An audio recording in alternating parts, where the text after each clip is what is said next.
मंडळी नमस्कार.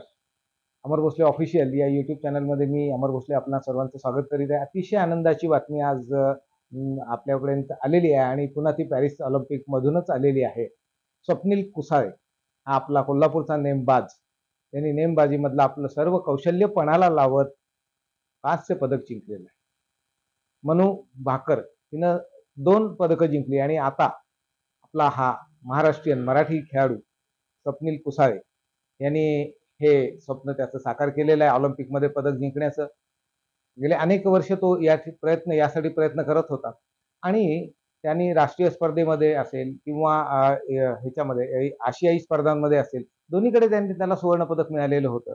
त्यानंतर तो मागच्या वेळेस सुद्धा ऑलिम्पिकसाठी क्वालिफाय झालेलाच होता. यावेळेस तर तो ऑलिम्पिकमध्ये आहे आणि त्यासाठी पदक जिंकलेलं आहे. अतिशय मोठी अशी ही झेप आहे. खरं तर तो 6व्या क्रमांकावर होता आणि त्यामुळे तो पदक मिळवेल की नाही याविषयी थोडीशी साशंकता चाहत्यांच्या मनात होती. पण त्यांनी जी काही मुसंडी मारलेली आहे आणि कांस्य पदकाला जी गवसणी घातलेली आहे, ते म्हणजे जगात भारी कोल्हापुरी हे पुन्हा सिद्ध होतंय असंच म्हणावं लागेल.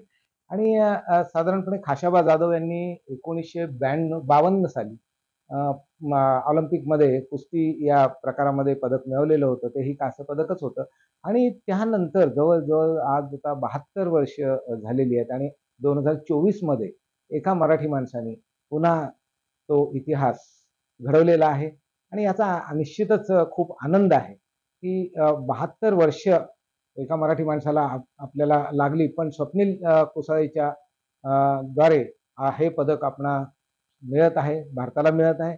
आपल्या सर्व देशाला त्याचा अभिमान आहे. तो मराठी आहे. आपणा सर्व मराठी माणसांना सुद्धा त्याचा अभिमान हा आहेच, आनंद आहे. त्याचं खूप खूप अभिनंदन आणि ज्या प्रकारे तो ह्या खेळामध्ये त्यांनी प्रगती केली, ते मात्र प्रत्येक खेळाडूला अगदी शिकण्यासारखं आहे.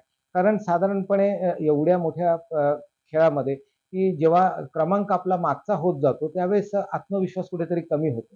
पण स्वप्नीलच्या बाबतीत हे असं काही दिसलं नाही. त्यांनी ज्या प्रकारे म्हणजे 6व्या क्रमांकावरून 5, 4 आणि 3 करत कांस्य पदक मिळवलं, ते निश्चितच कौतुकास्पद आहे आणि शेवटी पदक मिळालेलंच आहे. त्यामुळं अर्थातच आनंद आहे.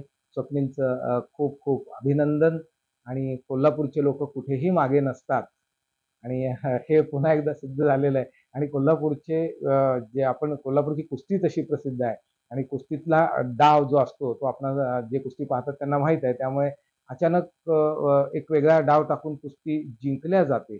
तर मला वाटतं थोडा त्या वातावरणात त्या मातीतला असल्यामुळं स्वप्नीलनं सुद्धा असाच काहीचा प्रकार त्या ठिकाणी निश्चित त्याचं कौशल्य वापरून केला असावा आणि त्या पदकाची प्राप्ती केली असावी. शेवटी तो आता ऑलिम्पिक मध्ये कांस्य पदक विजेता झालेला आहे.